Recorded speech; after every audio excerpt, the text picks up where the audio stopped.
Hey everyone, today I'll show you how to make a checklist in Google Docs. So in this tutorial, I'll walk you through how to create a simple checklist that you can use to track tasks, check them off as you complete them. Since we're here on Google Docs already and on a new blank document, so just go ahead and rename this from Untitled Document to Checklist. Now once done, we're gonna go ahead and add a title in here.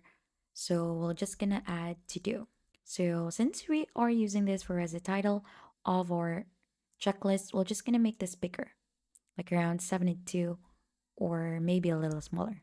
And once you're satisfied on that, we could go ahead and move this onto the middle. So just go ahead and click on this to align this here on the middle. Now just go ahead and click on enter and we can now start adding in here the task or the to-do list or the checklist. I'm gonna move this back here on the left, just like that. And then we could make also the font smaller, like around 20 or 18. So the first one that we could add in here is you could add here, upload.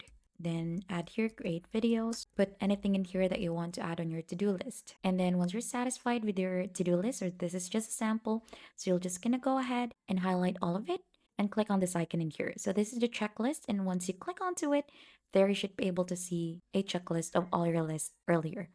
So you could add as many as you like. You could just click on enter again, and you could add another, like create a to-do list. And when you click onto each of these boxes in here, you can automatically check off each task as you complete it. And that is just basically it. You've created a simple and functional checklist in Google Docs that you can use anytime. And if you found this video helpful, subscribe to the channel and leave a like.